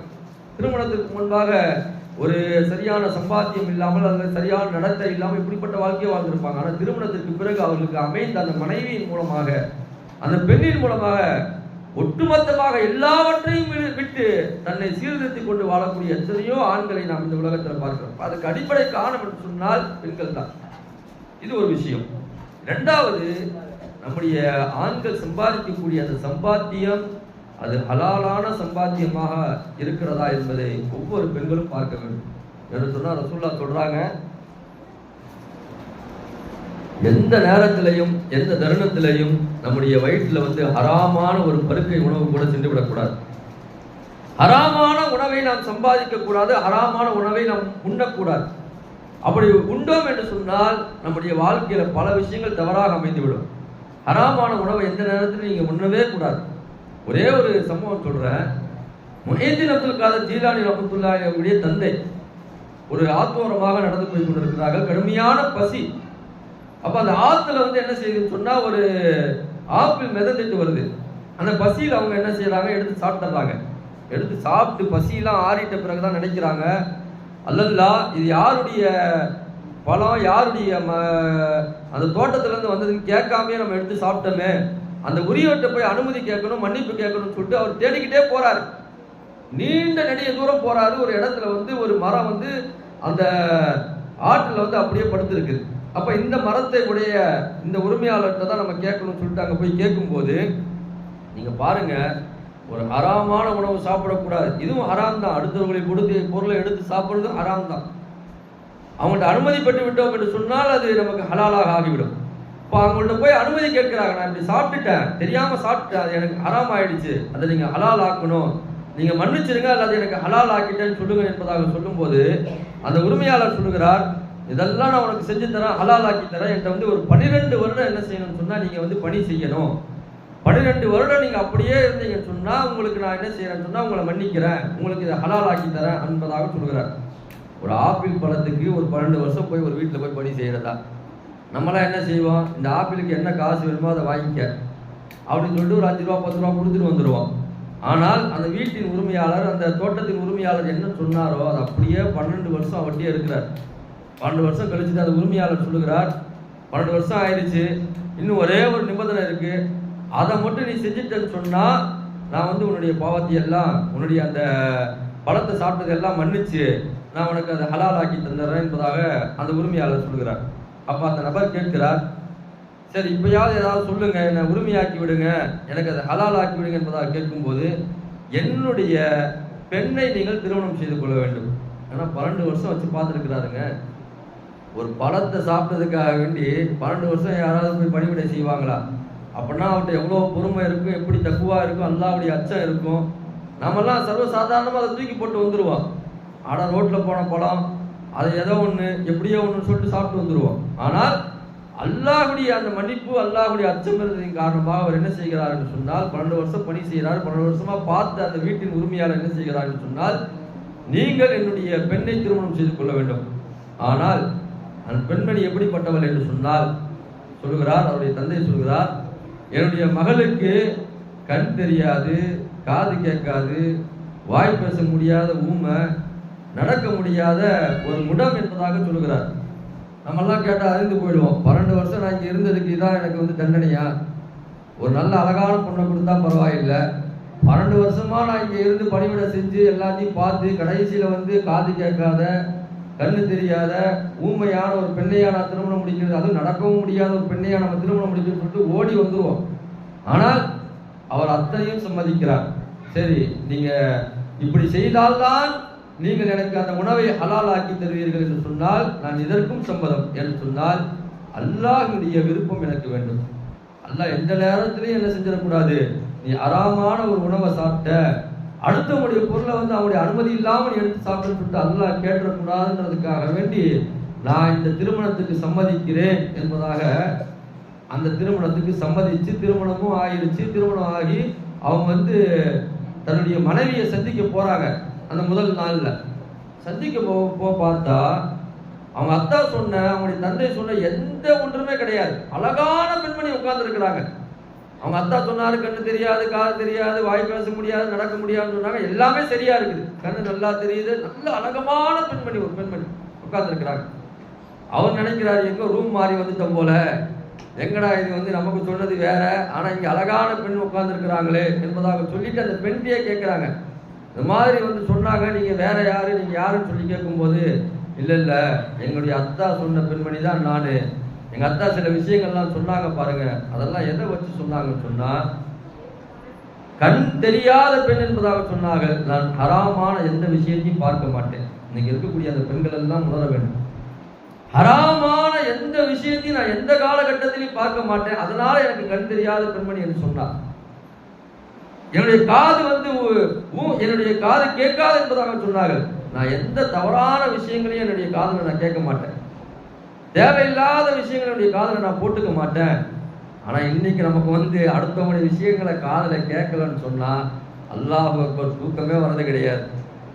ஒரு நாளைக்கு எந்திரிச்சு ஒரு 4 பேர் 4 வீட்டை பற்றி நம்ம பேசுகிறேன்னு சொன்னால் நமக்கு அவ்வளோ சீக்கிரம் தூக்கம் வந்துடா, தலை வெடிச்சிடும். நமக்கு தெரிஞ்ச விஷயத்த அடுத்த இடத்துல போய் சொல்லலைன்னு சொன்னால் அல்லாஹ் அக்பர், அவள் அப்படி செஞ்சுட்டாலாம, இவன் இப்படி செஞ்சுட்டாலாம, அவங்க வீட்டில் இப்படி ஆயிடுச்சாம, இவங்க வீட்டில் அப்படி ஆயிடுச்சாம அப்படின்னு பேசலைன்னா நமக்கு தூக்கம் வரலை. அப்படித்தான் இருக்குது. அதுவும் இன்னைக்கு மெகா தொடர்கள் எல்லாம் நம்முடைய குடும்பங்களே நாசப்படுத்தி வச்சிருக்கு. எத்தனை மணிக்கு ஜி? 6 மணிக்கா மெகா தொடர் போடுறாங்களே சீரியல்? தெரியாது உங்களுக்கு? பரவாயில்ல, அல்ஹம்துலில்லாஹ். அவருக்கு எதுவும் தெரியல சொன்னால் அதை பார்க்கறதே கிடையாதுன்னு நினைக்கிறேன். 6 மணிக்கு ஆரம்பிக்கக்கூடிய அந்த சீரியல் தொடர்கள் கிட்டத்தட்ட 10 மணி வரைக்கும் நடக்குது. இன்னைக்கு பெரிய ஒரு முசீபத்து வீட்டில் என்னன்னு சொன்னால், இந்த பிக் பாஸ் முசீபத்துன்னு சொல்லி ஒன்று அதுதான் பெரிய முசீபத்தா. இன்னைக்கு வீட்டில் உட்காந்து என்னமோ அவங்க நல்லது பேசுகிற மாதிரி, குடும்பத்தை சேர்த்து வைக்கிற மாதிரி எல்லாம் ஆபாசமான அசிங்கமான விஷயங்களைத்தான் செய்கிறார்கள். ஆனால் இதில் இவர் வெற்றி பெற வேண்டும், இவர் தான் நல்லா பேசுகிறாரு, நல்லா விளையாடுறாருன்னு சொல்லிட்டு அதுக்கு கவலைப்படக்கூடிய பெண்கள் என்ன செய்யறாங்கன்னு சொன்னால் இன்னைக்கு நிறைய பேர் இருக்கிறாங்க. அல்லாஹ் பாதுகாக்க வேண்டும். இந்த மெகா தொடர்கள் மெகா சீரியல்கள் போடும்போது நம்ம வீட்டுக்கு போயிட்டு சொன்னால் அஜர்த்தாவது யாருக்கு டீ கூட போட்டு தரது இல்லைங்க. நம்ம அந்த நேரத்தில் போயிட்டு வந்தோம்னா அஜர்த்தா அப்படியே உட்கார சொல்லுங்க கொஞ்சம் நேரம், அடுத்து பார்த்துக்கலான்னு சொல்கிறாங்க. சரி, ஏதோ மிக முக்கியமான வேலையில் தொழுகையில் இருப்பாங்க, குர்ஆன் ஓதிட்டு இருப்பாங்கன்னு நினச்சா அதெல்லாம் கிடையாது. ஏதோ சீரியல் தொடர்ந்து போகுது, கொஞ்சம் கட் ஆயிடுச்சுன்னு சொன்னால் அவ்வளோதான். இன்னும் சொல்லுகிறார்கள், அந்த இடையில அந்த பிரேக் விடுறதுனால தான் பல வீட்டில் பல ஆண்களுக்கு உணவே கிடைக்கிறதா. அந்த நேரத்தில் தான் என்னங்கன்னு சொல்லும் போது அந்த நேரத்தில் தான் கேட்டு ஏதாவது டீயை கொடுத்துட்டு போய் உட்காந்து பார்க்குறாங்கன்னு சொல்கிறாங்க. எல்லாம் பாதுகாக்கணும். நம்ம ஒரு ஹஜ்ரத் சொன்னாங்க, ஒரு மாணவனை அழைச்சி, ஒரு பெண்மணியை அழைச்சி, ஒரு பெண் குழந்தையை அழைச்சி ஒரு ஹஜ்ரத் என்ன செய்கிறாங்கன்னு சொன்னால், உங்கள் அம்மாவுக்கும் உனக்கும் வீட்டில் சண்டை வருமானு சொல்லிட்டு கேட்டிருக்கிறார். அந்த பெண்மணி, அந்த பெண் குழந்தை என்ன சொல்கிறது, தொழுகையினுடைய விஷயத்தில் அவங்க அம்மா திட்டுவாங்க, இந்த பெண்மணி கொள்ளாமல் இருக்கும், குர்ஆன் ஓது அப்படின்னு சொல்லுவாங்க, இந்த பெண் குழந்தை குர்ஆன் ஓதாமல் இருக்கும், இப்படியெல்லாம் ஏதாவது அந்த பெண் குழந்தை சொல்லும் என்பதாக அவர் நினச்சிட்டு நல்ல எண்ணத்தில் கேட்குறாரு. இது மாதிரி உனக்கும் அம்மாவுக்குலாம் சண்டை வருமானு கேட்கும்போது அந்த பெண் குழந்தை சொல்லுது, எனக்கும் அம்மாவுக்கும் வீட்டில் சண்டை வரும், எதில் சொன்னால் ரிமோட் மாற்றுறதுல சண்டை வரும். நான் சுட்டி டிவி வைக்கணும்னு சொல்லுவேன், அந்த அம்மா என்ன செய்யும் சொன்னால் நான் பிக் பாஸ் வச்சு பார்ப்பேன், இல்லை அந்த தொடர் இந்த தொடரும் வச்சு பார்த்து நாசமாக தான் போகணும். அது எதுவுமே எந்த வழியும் நல்ல வழியை ஏற்படுத்தாது. சீரியல்கள் நாடகங்கள் எல்லாம் அவன் சம்பாதிக்கிறதுக்காக வேண்டி கற்பனையாக உருவாக்கி அவன் தயாரித்து அதை சம்பாதிச்சுட்டு இருக்கிறான். அதில் நிறைய குடும்பங்கள் அவங்க வாழ்ந்துட்டு இருக்கிறாங்க. ஆனால் இந்த சீரியல்களையும் நாடகங்களையும் மெகா தொடர்களையும் பிக் பாஸ் போன்ற அந்த தொடர்களை எல்லாம் பார்த்து அழிந்து போகக்கூடிய கூட்டங்கள் தான் இன்னைக்கு நிறைய இருக்கு. உங்க குடும்பங்களில் நம்ம என்ன செய்யறோம், இதெல்லாம் பார்த்துட்டு மாமியார்ட்ட எப்படி நடந்துக்கணுமோ, மருமகள்கிட்ட எப்படி நடந்துக்கணுமோ அதை தான் அவன் சொல்லி கொடுக்குறான். நல்ல முறையில் நடந்துக்கணும்னு சொல்லி கொடுத்தா கூட பரவாயில்லையே, மாமியாரை எப்படி கவுக்கிறது, மருமகளை எப்படி வீட்டை விட்டு துரத்துறது, அல்லது அம்மாவை விட்டுட்டு அத்தாவை விட்டுட்டு எப்படி கணவனை பிரித்து வீட்டை விட்டு கொண்டு போகிறது, இல்லது குழந்தை எப்படி கனெக்ட் பண்ணுறது, இது மாதிரியான விஷயங்களை தான் என்ன செய்கிறாங்க இந்த நாடகங்கள்ல அதில் சீரியல்கள்லாம் காட்டுறாங்க. அல்லாஹ் தஆலா அதிலிருந்து பாதுகாக்க வேண்டும். அந்த பெண்மணி சொல்லுகிறார், நான் தவறான விஷயங்களை என்னுடைய கண்ணால் பார்த்ததில்லை என்பதன் காரணமாக எனக்கு கண் தெரியாது என்று என்னுடைய தந்தை சொன்னார். தவறான விஷயங்கள் என்னுடைய காதில் கேட்காததின் காரணமாக எனக்கு காது கேட்காது என்று சொன்னால் நான் தவறான விஷயங்களை பேசுறதே கிடையாதுங்க. அந்த பெண்மணி சொல்கிறார், அதனால எங்களுடைய அத்தா என்னை ஊமன்னு சொல்லி இருக்கிறாங்க. தவறான விஷயங்களை நான் பேசுனதே கிடையாது, எந்த நேரத்திலையும் நான் பேசுனது கிடையாது. அதனால என்னுடைய அத்தா என்ன ஊமன்னு சொல்லி இருக்கிறாங்க. அன்புமிக்க தாய்மார்களே, உங்களுடைய நெஞ்சில கை வச்சு நீங்க சொல்லுங்க, அல்லது ஒவ்வொருத்தரும் நீங்களே கேட்டுக்கங்க. அடுத்தவங்களை பத்தி நீங்க பேசாம இருந்தீங்க சொன்னா உண்மையிலேயே நீங்க சிறந்த பெண்மணிகள். அல்லது அடுத்த பெண்மணிகளை குறித்து அல்லது அடுத்த வீட்டை குறித்து நாம் பேசுகிறோம் என்று சொன்னால் அதை நாம் சரி செய்து கொள்ள வேண்டும். குறிப்பாக நம்முடைய வாயிலிருந்து தவறான வார்த்தைகள் விடக்கூடாது, அசிங்கமான வார்த்தைகள் வரக்கூடாது, தேவையில்லாத வார்த்தைகளை பேசக்கூடாது, கணவனை திட்டக்கூடாது, சபிக்கக்கூடிய வார்த்தைகளை பயன்படுத்தக்கூடாது என்பதாக அருமை நாயகம் ஸல்லல்லாஹு அலைஹி சொன்னாங்க. ரசூலுல்லாஹ் இது மாதிரி ஒரு நேரத்தில் மேராஜ் முடிச்சுட்டு ரசூலுல்லாஹ் என்ன செய்யறாங்கன்னு சொன்னா உட்கார்ந்துருக்கிறாங்க. உட்கார்ந்துருக்கும் போது அந்த ரசூலுல்லாஹ்வை கடந்து என்ன செய்யறாங்கன்னு சொன்னா ஒரு பெண்களுடைய கூட்டம் போகும்போது ரசூலுல்லாஹ் அந்த பெண் கூட்டத்தை பார்த்து சொன்னாங்க, நீங்க அதிகமா சதக்கா செஞ்சுக்கங்க அப்படின்னு சொல்றாங்க. ஏன் ரசூலுல்லாஹ் நாங்கள் ஏன் அதிகமாக சதக்கா செய்யணும் என்பதாக அந்த பெண்மணிகள் கேட்கும்போது ரசூலுல்லாஹ் சொன்னாங்க, உங்களை நான் நரகத்திலே அதிகமாக கண்டேன் என்பதாக சொன்னார்கள். மேராஜுக்கு போயிட்டு வந்த ரசூலுல்லாஹ் பெண்களை நரகத்தில் அதிகமாக பார்த்ததாக அந்த பெண்மணிகளிடத்திலே கூறும்போது அந்த பெண்மணிகள் எல்லாம், யா ரசூலல்லாஹ், நாங்கள் அப்படி என்ன தவறு செய்தோம்? நாங்களும் ஆண்களை போன்று தொழுகிறோம், நாங்களும் ஆண்களை போன்று தான தர்மங்களை செய்கிறோம், நாங்களும் ஆண்களை போன்று இபாதத்துகளை செய்கிறோம், நாங்களும் ஆண்களை போன்று குர்ஆனை ஓதுகிறோம், எல்லா அமல்களையும் செய்கிறோம், ஆனால் நாங்கள் மட்டும் நரகத்திலே ஏன் அதிகமாக நீங்கள் பார்க்க கண்டீர்கள் என்பதாக சொல்லும்போது ரசூலுல்லாஹ் சொன்னாங்க, நீங்கள் அதிகமாக உங்களுடைய கணவன்மார்களை சபிக்கிறீர்கள் என்பதாக சொன்னாங்க.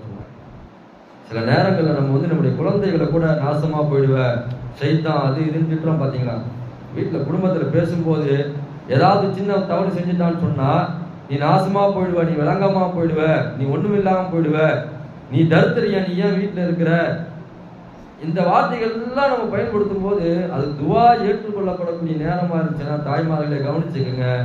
அந்த துவா ஏற்றுக்கொள்ளப்பட்டது என்று சொன்னால், ஒன்று நம்ம வாழக்கூடிய காலத்திலேயே அந்த பிள்ளைகளுடைய அழிவை நாம் பார்ப்போம், அல்லது நாம் வாழ்ந்து மறைந்து விட்ட பிறகு அந்த பிள்ளைகளுடைய வாழ்க்கை மிகச்சிரமமாக இருக்கும், அல்லது திருமணனுடைய வாழ்க்கை அவருடைய வாழ்க்கை கசந்து போய்விடும். நான் நிறைய பிள்ளைகளை பார்த்துருக்கிறேன்.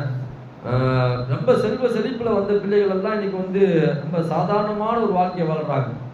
அதுக்கு சில ஃப்ளாஷ்பேக்லாம் நம்ம ஃப்ளாஷ்பேக்லாம் கேட்கும்போது சொல்றாங்க, இது மாதிரியாக அவங்களுடைய வீட்டில் நடந்த சில பிரச்சனைகள், அவங்க வீட்டில் இருக்கக்கூடிய சில சாபங்கள் தான் அந்த குடும்பத்தையே என்ன செஞ்சதுன்னு சொன்னா அழிச்சிருதுன்னு சொல்றாங்க. அதனால வாயில எந்த தவறான வார்த்தைகள் பேசக்கூடாது. இன்னைக்கு நான் ரொம்ப வருத்தமா சொல்றேன், உண்மையிலே நாங்கள் சின்ன வயசுல நம்முடைய சிந்தனையில ஏறியதெல்லாம் என்னன்னு சொன்னா, பெண்கள் தவறான முறையில பேச மாட்டாங்க, அசிங்கமான வார்த்தையை பேச மாட்டாங்க, இதைதான் நம்ம கேள்விப்பட்டு வந்தது. ஆனால் இன்னைக்கு பெண்கள்கிட்ட வாயிலிருந்து அசிங்கமான வார்த்தைகள் கூட வருகிறது, தகாத வார்த்தைகள் வருகிறது, கேவலமான வார்த்தைகள் வருகிறது. அதெல்லாம் வரக்கூடாது.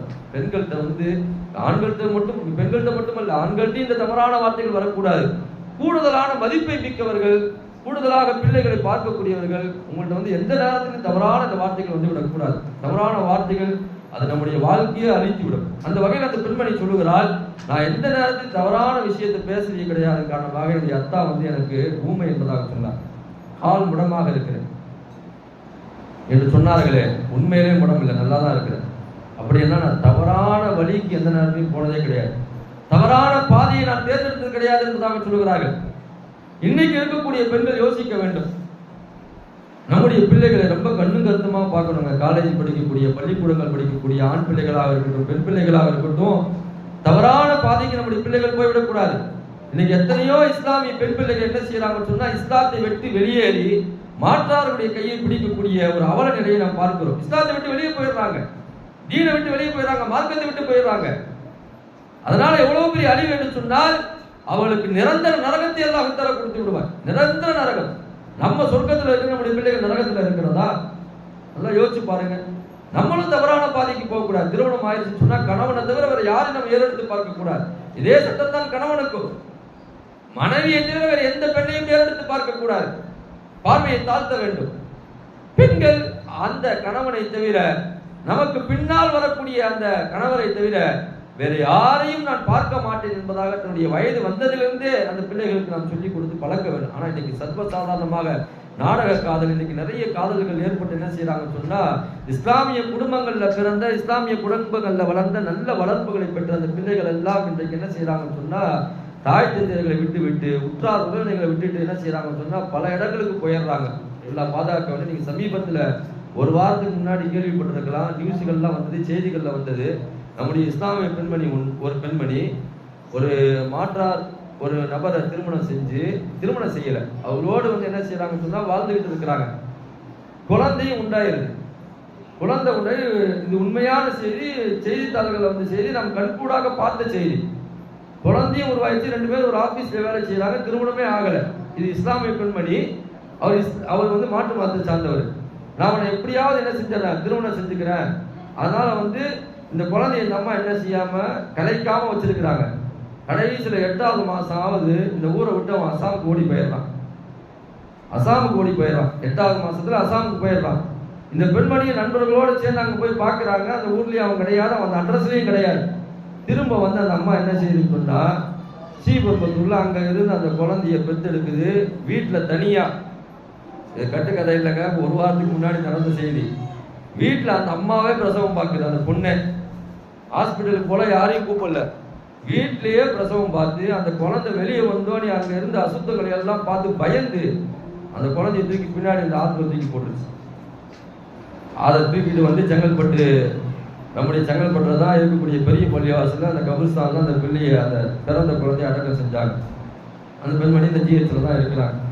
இப்படி தவறான தொடர்புகள் ஏற்படும் போது என்ன செய்யுதுன்னு சொன்னா, இது மாதிரியான நிறைய பேருடைய வாழ்க்கை என்ன செய்யுதுன்னா மோசமாயிடுது, நாசமாயிடுது. நம்முடைய பிள்ளைகளுடைய வாழ்க்கையெல்லாம் ஒண்ணுமே இல்லாம ஆயிடுது. சில நபர்களை பார்க்கலாம், சில இஸ்லாமிய குடும்பங்கள், பெண்மணிகள் என்ன செய்யறாங்கன்னு சொன்னா, இது மாதிரியாக வேறு திருமணங்களை முடித்துக் கொண்டு பெரிய தாலியை போட்டுக்கிட்டு பெரிய பொட்டை வச்சுக்கிட்டு அந்த தெருவிலேயே வளம் வரக்கூடிய பெண்களை எல்லாம் நாம் பார்க்கிறோம். அல்லாஹ் பாதுகாக்க வேண்டும். அந்த பெண்மணி சொல்லுகிறார்கள், நான் எந்த தவறான பாதைக்கு எந்த நேரத்திலையும் போனது கிடையாது, அதனால என்னை முடம் என்பதாக சொன்னார்கள் என்னுடைய தந்தை என்பதாக சொல்லிவிட்டு அந்த கணவர் சொல்கிறார், அல்லாஹ் எனக்கு அற்புதமான ஒரு மனைவியை கொடுத்திருக்கிறான், எல்லா விதமான பரக்கத்துகளையும் நிறைந்த ஒரு பெண்மணி அல்லாஹ் எனக்கு கொடுத்திருக்கிறான் என்பதாக சொன்னார்கள். இந்த தம்பதிகள் யார் தெரியுமா? இந்த தம்பதிகள் தான் முஹையத்தீன் அப்துல் காதர் ஜீலானி ரஹ்மத்துல்லாஹி அவருடைய தாய் தந்தையர்கள். இந்த கண்ணு பார்க்க தெரியாது, காது கேட்காது, ஊமன் சொன்னாங்களே, இந்த அம்மாவும் அவரோடு இருக்கக்கூடிய அந்த கணவருக்கு பிறந்தவர்கள் தான் முஹையத்தீன் அப்துல் காதர் ஜீலானி ரஹ்மத்துல்லாஹி என்று சொல்லப்படக்கூடிய மிகப்பெரிய வழிகளுக்கெல்லாம் வழி. அப்ப தாய் தந்தையர்களுடைய வாழ்க்கை மிக சிறப்பாக இருக்கும்போது அவருடைய பிள்ளைகள் எப்படி சிறப்பானவர்களாக உருவாகிறார்கள் என்பதை நாம் பார்க்க வேண்டும். நம்முடைய பிள்ளைகளுக்கு இன்னைக்கு நம்ம எல்லா விதமான நல்ல பழக்கங்களையும் சொல்லிக் கொடுக்க வேண்டும். உலகத்தை கொடுக்கிறோம், இந்த உலகத்தில் இருக்கக்கூடிய எல்லா விஷயங்களும் நம்முடைய பிள்ளைகளுக்கு நாம் கொடுக்கிறோம், தவறில்லை. படிப்பை கொடுங்க, உலகத்தில் இருக்கக்கூடிய எல்லா விஷயத்தையும் கற்றுத்தாருங்கள், அது தவறே கிடையாது. ஆனால் மார்க்கத்தையும் குர்ஆனையும் தீனையும் தொழுகையும் இஸ்லாத்தையும் முழுமையான முறையில் கொடுங்க. ஆண் பிள்ளைகள்லாம் இன்னைக்கு என்ன செய்யறாங்கன்னு சொன்னா, அணியக்கூடிய ஆடைகள் எல்லாம் சகிக்க முடியவில்லை. ஆண் பிள்ளைகள் என்ன செய்யறாங்கன்னு சொன்னா, அந்த லோ ஹிப்ல ட்ரெஸ் போடுறான், இறுக்கமான ஆடைகளை அணிகிறான். அது மாதிரி தெருவில் நின்றுட்டு என்ன செய்யறாங்க, அவ்வளவு நபர்கள் நடந்து செல்லக்கூடிய இடங்கள்ல சிறுநீர் கழிக்கிறான். இந்த ஒழுக்கங்கள்லாம் நம்ம சொல்லி தரது கிடையாது. சிறுநீர் கழித்து விட்டால் சுத்தம் செய்ய வேண்டும். எந்த வீட்டுல சிறுநீர் தேங்கி கிடக்கிறதோ அந்த வீட்டுல மலக்குமார்கள் வரமாட்டார்கள். எந்த நபர் சிறுநீர் கழித்து விட்டு, அது ஆணாக இருக்கட்டும் பெண்ணாக இருக்கட்டும், சிறுநீர் கழித்து விட்டு சுத்தம் செய்யவில்லை என்று சொன்னால் நரகத்தில் அவங்களுக்கு அதிகமான வேதனை இருக்கிறது, கபர்ல அதிகமான வேதனை இருக்கிறது. ரசூல்லா சொல்றாங்க. ஒரு தடவை ரசூல்லா ஒரு ஒட்டகத்துல கபிரிஸ்தானை கடந்து போறாங்க. ஒரு 2 கபிரிஸ்தான் இருக்கும்போது அந்த இடத்துல என்ன செஞ்சதுன்னு சொன்னா, அந்த ஒட்டகம் அதுக்கு மேல நவுந்து போக மாட்டேங்குது. ரசூல்லா அந்த ஒட்டகத்தை விட்டு கீழே இறங்கிடுறாங்க. சகாபாக்கள் கேட்கிறாங்க, யார் ரசூலல்லாஹ், ஏன் இந்த ஒட்டகம் இதுக்கு மேல போக மறுக்குது, நீங்க ஏன் இறங்கிட்டேன்னு கேட்கும்போது ரசூல்லா சொல்றாங்க, இங்க 2 கபர் இருக்கு, இந்த 2 கபர்ல இருக்கக்கூடிய நபர்கள் வேதனை செய்யப்படுகிறார்கள். ஒருவர் அடுத்தவரை பத்தியே புறம் பேசி கொண்டிருந்ததால் அவர் வேதனை செய்யப்படுகிறார். அடுத்தவங்களை பத்தி பேசக்கூடாது. நமக்கு ஏங்க அடுத்தவங்களுடைய வேலை, அடுத்தவங்களுடைய பிரச்சனையே தேவையில்லை. நம்முடைய குடும்பம், நம்முடைய விஷயம், நம்முடைய வாழ்க்கையை நம்ம பார்த்துக்கிட்டாலே நம்முடைய வாழ்க்கை மிக சிறப்பாக இருக்கும். அடுத்தவங்களை பத்தி சிந்திச்சு அடுத்தவங்களை பத்தி பேசிக்கிட்டே இருந்துச்சுன்னா நம்முடைய வாழ்க்கை நமக்கு தொலைஞ்சு போயிடும். அந்த புறம் பேசியதின் காரணமாக அவர் வேதனை செய்யப்படுகிறார். இன்னொரு நபர் சிறுநீர் கழித்து விட்டு தன்னுடைய அசுத்தங்களை சுத்தம் செய்யாததின் காரணமாக அவர் வேதனை செய்யப்படுகிறார். அப்ப இதெல்லாம் நம்முடைய ஆண் பிள்ளைகளுக்கும் பெண் பிள்ளைகளுக்கும், வயதுக்கு வந்த பெண் பிள்ளைகளுக்கும் சுத்தமாக இருக்க வேண்டும். எல்லா நேரத்திலும் சுத்தமாக இருக்கணும், தொழுகணும், குர்ஆனை ஓதணும், மார்க்கத்தின் அடிப்படையில் இருக்கணும், அல்லாஹ்வை அஞ்சி வாழணும், அல்லாஹ்வை பயந்து வாழணும். இந்த மார்க்க கடமைகளை எல்லாம் தாய்மார்களாக நீங்கள் தான் உங்களுடைய பிள்ளைகளுக்கு சொல்லிக் கொடுக்க வேண்டும். கணவனை எப்படி நீங்கள் பக்குவப்படுத்த வேண்டுமோ அதே போன்று பெண் பிள்ளைகளையும் ஆண் பிள்ளைகளையும் பக்குவப்படுத்த வேண்டிய ஒரு கட்டாய நிலையில் இருக்கிறீர்கள். முதல்ல இதெல்லாம் நம்ம செய்யணும்னு சொன்னா முதல்ல நம்மள்கிட்ட தீன் வர வேண்டும், நம்மள்கிட்ட மார்க்கம் இருக்க வேண்டும். இன்ஷா அல்லாஹ் நம்ம அத்தனை பேரும் நீ தொழக்கூடிய தொழுகையாளராக ஆகலாமா? இன்ஷா அல்லாஹ் அத்தனை பெண்களும் இப்ப இன்னைக்கு ஏதோ பயான அதிர்த்து பண்ணிட்டாரு கேட்டுட்டோம் அப்படின்னு சொல்லி இல்லாம ஏதோ சடங்குக்காக வேண்டி இந்த பயான் ஏற்பாடு செய்யப்படுகிறது. வாரம் வாரம் பயான் வைக்கணும், வாரம் வாரம் பயான் வைக்கணும், ஏதோ பயான் ஒரு நிகழ்ச்சி வைக்கணுன்றதுக்கு அடிப்படையில் கிடையாது. இந்த பயான் ஏன் இவ்வளவு தயாரிப்புகள், இவ்வளவு ஏற்பாடுகள் செய்து ஏன் செய்யப்படுகிறது சொன்னால், பெண்களுடைய வாழ்க்கையில மார்க்கம் முழுமையான முறையில 100% தீன் அவருடைய வாழ்க்கையில வரணும்.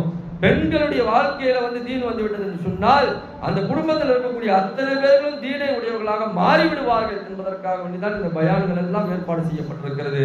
அல்லாஹ் சொன்ன கேட்ட விஷயங்களை எல்லாம் ஏற்று நடக்கக்கூடிய பாக்கியத்தை நமக்கு தருவானாக. எல்லா நேரங்களிலையும் அல்லாஹ்வுடைய அச்சத்தோடு, அல்லாஹ்வுடைய பயத்தோடு, நம்முடைய உயிரினும் மேலான நாயக பெருமானா ஸல்லல்லாஹு அலைஹி முஹப்பத்தோடு வாழக்கூடிய பாக்கியத்தை அல்லாஹ் தஆலா நம் அத்தனை பேர்களுக்கும் தந்தல்வானாக என்று துஆ செய்து வார்த்தைகளை நிறைவு செய்கிறேன். என்னை இந்த பயானுக்கு அழைத்ததற்கு பள்ளியினுடைய இமாம் அவர்களுக்கும் நிர்வாக பெருமக்களுக்கும் இங்கே இருக்கக்கூடிய பயானை இதுவரைக்கும் அமைதியாக கேட்ட தாய்மார்கள் சகோதரிகள் அத்தனை பேருக்கும் என்னுடைய ஜஸாக்குமுல்லாஹு கைரன் கதீரா. அல்லாஹ் தஆலா உங்களுக்கு அழகிய நற்கூலியை தருவானாக என்று மீண்டும் ஒரு முறை துஆ செய்து என்னுடைய வார்த்தைகளை நிறைவு செய்கிறேன். வாஹிரு தஅவானா அல்ஹம்துலில்லாஹி ரப்பில் ஆலமீன். அஸ்ஸலாமு அலைக்கும் வரஹ்மத்துல்லாஹி வபரகாத்துஹு.